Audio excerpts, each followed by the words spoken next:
Aksi saling serang ini merupakan bentuk perlawanan warga Jalan Kembang Pacar, Senen, Jakarta Pusat atas ulah sekelompok remaja bermotor yang tiba-tiba melakukan penyerangan Minggu pagi. Warga berusaha mempertahankan agar kelompok gangster tak masuk ke area pemukiman.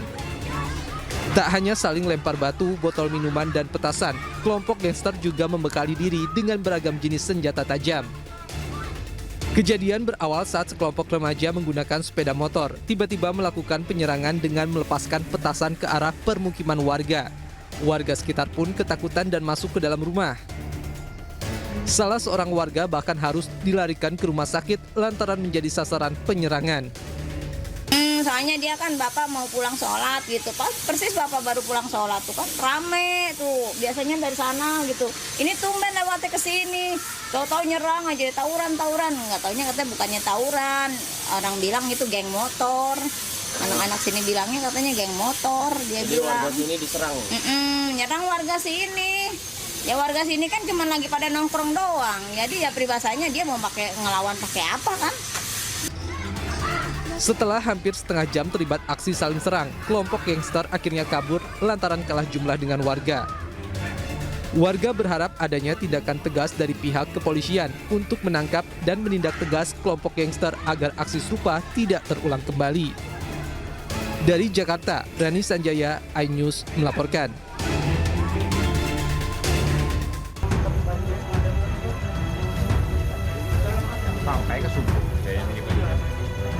Kebakaran hebat melanda gudang penyimpanan alat rumah tangga di Jalan HM Arsyad Sampit, Kabupaten Kota Waringin Timur, Kalimantan Tengah. Kebakaran yang terjadi sekitar pukul 6:30 malam tersebut sontak membuat heboh karyawan dan pengunjung toko. Gudang yang terbakar berada dalam satu kawasan dengan toko kelontong. Karyawan toko baru menyadari terjadinya kebakaran ketika api dalam gudang sudah membesar. Kobaran api dengan cepat membesar karena gudang tersebut dipenuhi barang-barang mudah terbakar. Sebanyak 6 unit mobil pemadam kebakaran dengan 75 petugas gabungan dikerahkan ke lokasi. Keterbatasan akses menjadi kendala bagi para petugas untuk memadamkan api di gudang yang berada di dekat kawasan permukiman. Palingan barang-barang di belakang itu kayak plastik iya. Itu gudang kan? Gudang. Ini adalah tempat akses masuk ke gudang tersebut. Jalannya sempit, sehingga kita harus memblokir 2 wilayah yang di Jalan Tatar, pakai unit yang kecil untuk menjaga begitu rapatnya rumah masyarakat, dan kami tadi baru dari sana ada banyak barang sehingga itu sudah kita blokir, tapi sekarang kita arah pemadaman dari belakang menembaknya. Kebakaran diduga terjadi akibat korsleting listrik di dalam gudang. Tidak ada korban jiwa ataupun luka-luka dalam peristiwa tersebut. Dari Kabupaten Kota Waringin Timur, Kalimantan Tengah, Nurmansyah, iNews melaporkan.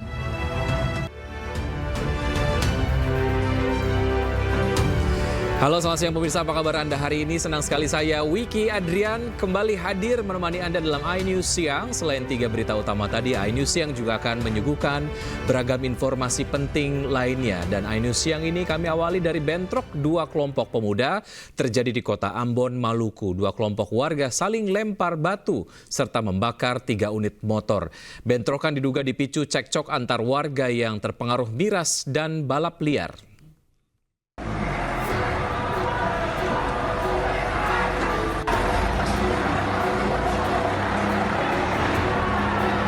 Bentrok 2 kelompok pemuda kembali terjadi di kota Ambon, Maluku. 2 kelompok warga saling lempar batu serta membakar 3 unit motor. Bentrokan terjadi sejak Minggu dini hari hingga pagi hari. Akibat bentrokan ini sejumlah warga mengalami luka. Diduga bentrok bermula dari cekcok antar warga yang terlibat balap liar dan terpengaruh minuman keras. Bentrokan terjadi di jalan utama hingga ke permukiman warga. Polisi yang tiba di lokasi beberapa kali menembakkan gas air mata untuk membubarkan massa yang terlibat aksi tersebut hingga pagi hari dan berangsur kondusif. Murni ada suatu kejadian di mana ada kenakalan remaja yang telah mengkonsumsi miras sehingga terjadi keributan dan berkembang menjadi ada pelemparan batu dan sebagainya. Namun dapat segera kami tangani, itu berkat kesigapan dari pihak TNI dan Polri yang langsung melaksanakan kegiatan pengamanan di lapangan untuk membubarkan massa dan sebagainya. Meski demikian, karena situasi yang masih memanas, anggota kepolisian dikerahkan di sejumlah titik untuk mencegah terjadinya bentrok susulan. Dari Ambon, Maluku, Juanda Sari, iNews melaporkan. Pemirsa, diduga akibat korsleting listrik, 2 bangunan tempat usaha dan 1 rumah ludes terbakar di Medan, Sumatera Utara. Ramainya warga yang menonton membuat petugas sempat kesulitan memadamkan api. Dibantuin lokasi di Pasar 3 Krakatau. Saat ini telah terjadi kebakaran di posisi di Jalan Pasar 3 Krakatau. Inilah detik-detik api melalap habis sejumlah bangunan semi permanen di Jalan Pasar 3 Medan, Sumatera Utara Minggu sore. Api pertama kali diduga dari warkop tempat berjualan mie Aceh dan ayam penyet. Banyaknya material yang mudah terbakar sehingga api dengan cepat merambat ke seluruh isi rumah dan menyambar bangunan tempat usaha di sebelahnya serta 1 unit rumah.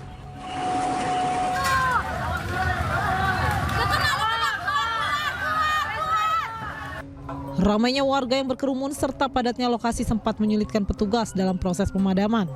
7 mobil damkar dan puluhan petugas dikerahkan.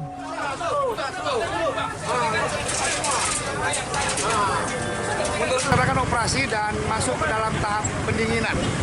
Pantauan kami langsung di lapangan bahwa untuk kejadian ini terpantau ada 2 tempat usaha dan 1 rumah yang terdampak. Untuk sementara masih nihil, luka maupun jiwa, dan lebih kurang 7 armada yang kita turunkan pada saat operasi hari ini. Tak ada korban jiwa dalam peristiwa ini, namun kerugian ratusan juta rupiah. Dari Medan, Sumatera Utara, Ahmad Ridwan Nasution melaporkan. Pemirsa, Subdit Resmob Direktorat Reserse Kriminal Umum Polda Metro Jaya menggelar prarekonstruksi kasus pembunuhan balita yang ditemukan tewas terbungkus kain sarung di ruko kosong kawasan Tambun, Bekasi, Jawa Barat. Dalam prarekonstruksi ini, adegan dimulai saat kedua orang tua korban yang juga tersangka membawa korban yang sedang dalam keadaan sakit untuk mengemis di depan minimarket. Saat itu korban muntah sehingga pelaku ditegur karyawan minimarket untuk membersihkannya. Setelah membersihkan muntahan korban, ibu korban SD pergi ke warung seberang minimarket untuk membeli lem Aibon. Selanjutnya, kedua pelaku membawa korban ke sebuah ruko kosong dan menganiaya. Dan penganiayaan dilakukan oleh ibu korban. Prarekonstruksi digelar penyidik untuk mengetahui alur peristiwa sebagai bahan melengkapi berita acara pemeriksaan.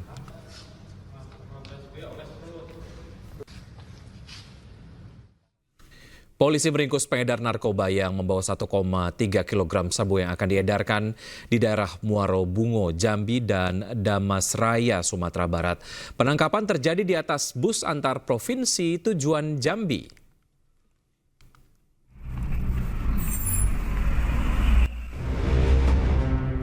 Tak sia-sia usaha petugas membuntuti bus antar provinsi tujuan Jambi. Sesampainya bus di pinggir jalan raya Padang Solok, tepatnya di depan Polsek 10 Koto, tim khusus narkoba Polda Sumbar dengan dibantu personel Polsek 10 Koto, Polres Solok berhasil meringkus seorang pengedar narkoba yang selama ini menjadi target operasi. Tak tanggung-tanggung, 1,3 kg narkotika jenis sabu berhasil diamankan petugas. Tersangka adalah AS, warga Aceh, mengaku barang haram ini dibawanya dari Aceh dan untuk diedarkan di Provinsi Jambi dan Sumatera Barat. Penyergapan berdasar pengembangan dari laporan warga yang mengetahui AS telah berulang kali ke Damasraya dan menginap sekitar 1 minggu hanya untuk mengedarkan barang haram tersebut. Anggota mendapatkan informasi keberadaan bersangkutan sedang menuju ke Damasraya menggunakan transportasi umum berupa bis. Dan anggota berhasil menyetop di sekitaran Damasraya. Saat ini pelaku ditahan di Polda Sumbar untuk proses hukum lebih lanjut. Tersangka dijerat pasal 114 ayat 2 KUHP dengan ancaman hukuman mati. Dari Padang, Sumatera Barat, Budi Sunandar, iNews melaporkan. Sebuah truk bermuatan ribuan telur ayam yang terguling di Jalan Nasional Lintas Timur Jambi, Kabupaten Muaro Jambi. Ribuan telur ayam tumpah dan coba diselamatkan oleh warga.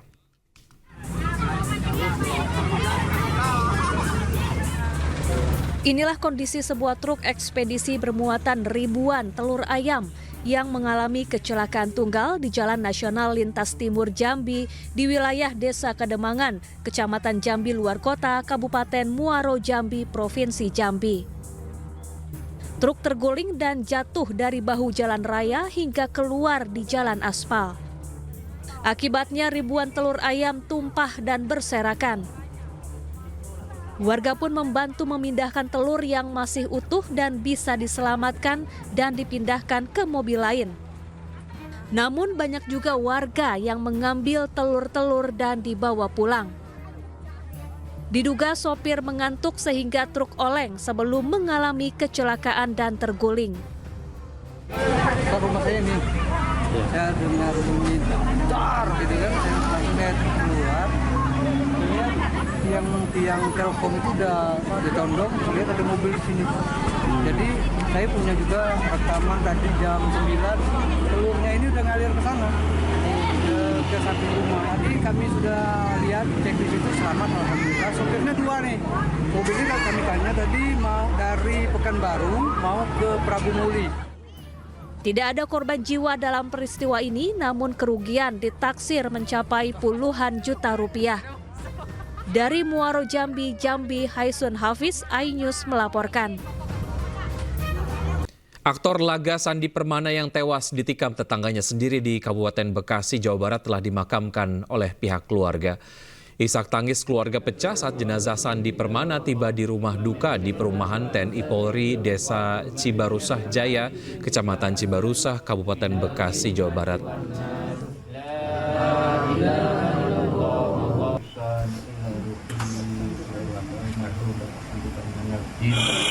Jenazah Sandi tiba pada Minggu malam dan langsung diserahkan ke pihak keluarga usai dilakukan otopsi di Rumah Sakit Polri Kramat Jati guna kepentingan penyelidikan.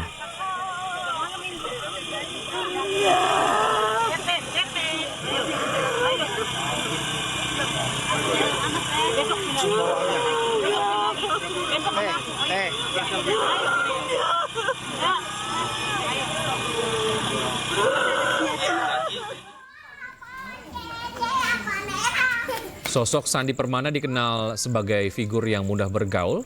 Pihak keluarga mengaku tidak menyangka atas peristiwa yang menimpa korban. Pasalnya di mata keluarga, korban adalah sosok yang tidak pernah mempunyai musuh.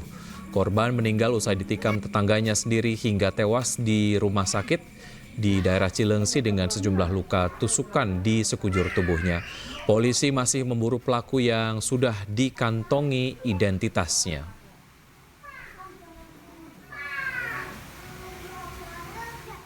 Sebelumnya aktor laga Sandi Permana ditemukan tewas mengenaskan di dekat rumahnya di Bekasi, Jawa Barat. Sandi Permana dibunuh tetangganya dengan senjata tajam saat sedang mengendarai sepeda listrik.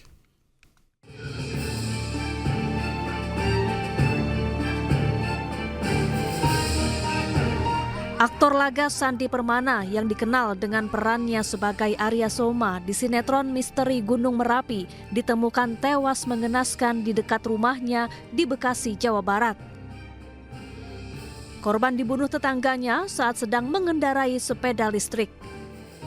Peristiwa bermula saat korban usai memberi makan ternaknya tak jauh dari rumahnya. Korban yang mengendarai sepeda listrik tiba-tiba dihampiri pelaku yang membawa senjata tajam. Pelaku kemudian menghujani korban dengan beberapa kali tikaman hingga korban tersungkur dan meninggal dunia. Untuk titik penusukannya saya nggak tahu Pak, tapi infonya di badan samping, di pipi dan kepala atau di leher. Oh, jadi di secara membabi buta ya? Iya, ini terus dari setelah kembali dari tempat ternak gitu ya? Ternak ayam itu. Polisi kini masih menyelidiki kasus pembunuhan ini dan belum membeberkan motif pembunuhan. Dari Bekasi, Jawa Barat, Didit Junaidi, iNews melaporkan. Ke informasi lain, pemirsa, keluarga almarhum Darso, warga yang tewas diduga karena dianiaya sejumlah oknum polisi, menuntut keadilan. Pihak keluarga korban telah melaporkan kasus dugaan penganiayaan ke Polda Jawa Tengah.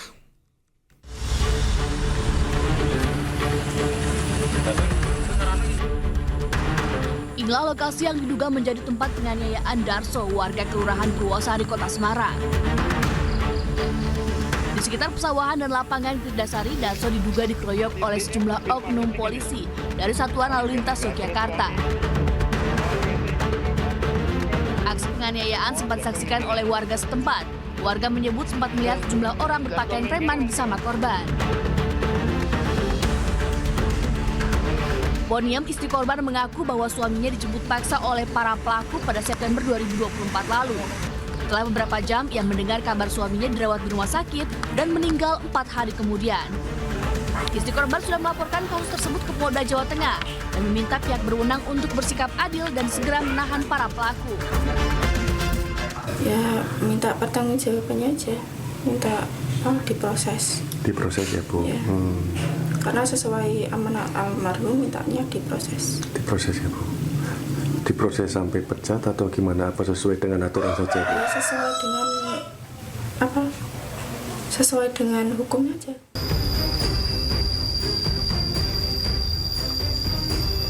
Sebelumnya, aksi penganiayaan terjadi diduga akibat adanya penyelidikan kecelakaan lalu lintas yang terjadi di wilayah Yogyakarta yang melibatkan korban pada bulan Juni 2024.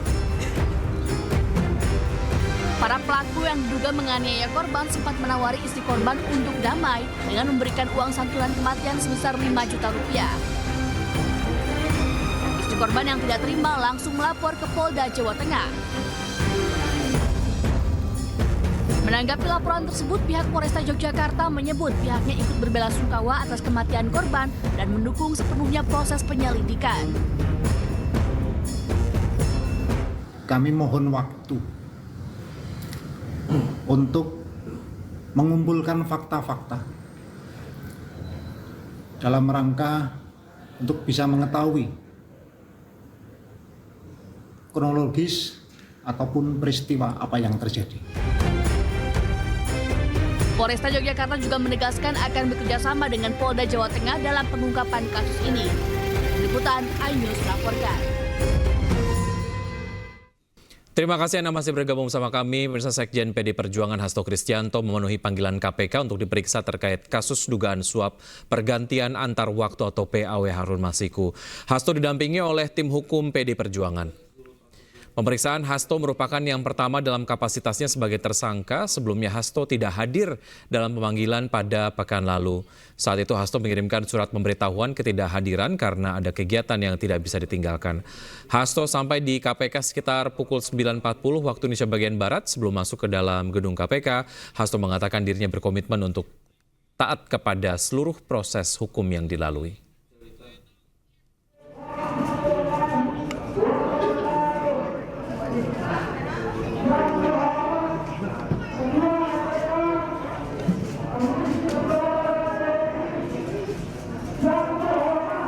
Baik, terima kasih rekan-rekan pers. Assalamualaikum warahmatullahi wabarakatuh. Assalamualaikum warahmatullahi wabarakatuh. Salam damai sejahtera untuk kita semuanya. Om Swastiastu, Namo Buddhaya, salam kebajikan, Rahayu. Terima kasih atas seluruh perhatiannya pada pagi hari ini. Didampingi oleh seluruh penasihat hukum, kami datang ke KPK untuk memenuhi seluruh kewajiban saya sebagai warga negara Republik Indonesia yang taat hukum dan sepenuhnya menjunjung supremasi hukum yang berkeadilan. Saya akan memberikan keterangan dengan sebaik-baiknya, namun sebagaimana diatur di dalam Undang-Undang tentang Hukum Acara Pidana, bahwa saya juga memiliki suatu hak untuk melakukan pra-peradilan.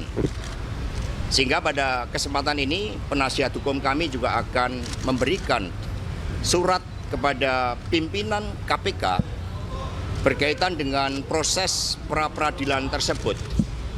Apakah surat yang kami sampaikan tersebut nantinya berkaitan dengan pemeriksaan saya akan tetap dilanjutkan, atau pimpinan KPK mengambil suatu kebijakan untuk mengikuti seluruh proses pra-peradilan, kami serahkan hal tersebut kepada pimpinan KPK.